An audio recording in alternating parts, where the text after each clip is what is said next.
यतिखेर हाम्रो बीचमा नेकपा एमालेका केन्द्रीय सचिव एवं सुदूरपश्चिम प्रदेश इन्चार्ज लेखराज भट्टज्यू जोडिनु भएको छ। उहाँ अत्तरियादेखि नै धनगढीसम्मको र्यालीमा आफै मोटरसाइकलमा समेत सहभागी बन्नु भएको छ। आजको र्यालीको मुख्य उद्देश्य के हो? नेकपा एमाले किन यसरी सडकमा आउनु परेको अवस्था हो सचिवज्यू?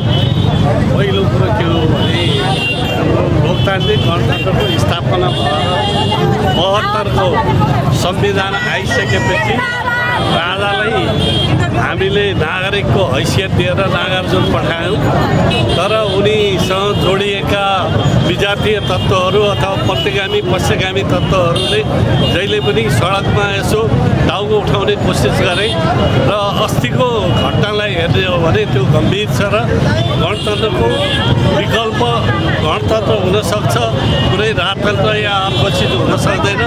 त्यो भएर हिजो जसले गणतन्त्र स्थापना गर्यो त्यो गणतन्त्र स्थापना गर्ने हरेक पार्टीहरू मोर्चाको रूपमा र एमाले आफै सक्षम भएकोले सडकबाटै पनि आवश्यक पर्यो भने प्रतिकार गर्ने त्यो हैसियत राख्छ एमाले।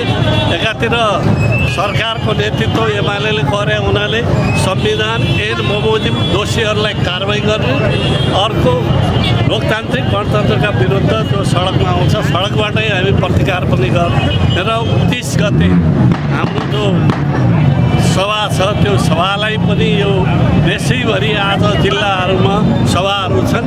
केन्द्रित 6वटा सभाहरूमा जस्तो धनगढी, सुर्खेत, बुटवल, वीरगञ्ज, पोखरा र दमकमा जो राखिएको छ त्यो 24देखि 30को बिचमा राख्ने भने हाम्रो प्रदेशले यहाँ चाहिँ 29 गते धनगढीमा सभा राखेको छ।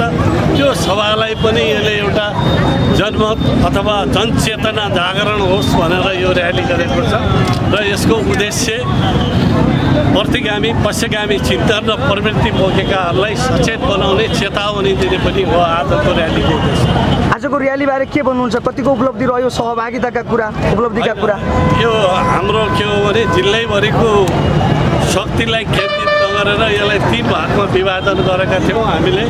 त्यो उपमहानगरपालिका र अर्को शब्दमा भन्ने हो भने 5 नम्बर निर्वाचन क्षेत्र, 4 नम्बर र केही तपाईँको 3 नम्बर, त्यसलाई सहभागी गरेर यहाँ केन्द्रित गरेको आजको यो र्याली चाहिँ एकदमै उपलब्धिपूर्ण र अनुशासित रह्यो भन्ने निष्कर्ष हाम्रो। वर्तमान अवस्थाबारे स्थानीय कार्यकर्तालाई, नेतालाई, जनतालाई के सन्देश दिन चाहनुहुन्छ? अब सबै आम जनता कार्यकर्तालाई 29 गतेको सभामा सबैले आफ्नो ठाउँबाट सहभागी हुन यहाँहरूको सहभागिताको लागि अपेक्षा अनुरोध गर्छ। सुदूरपश्चिम प्रदेश पार्टी आह्वान गर्छ, अनुरोध गर्छ, यही नै अपेक्षा गर्छ। हस्, धेरै धेरै धन्यवाद।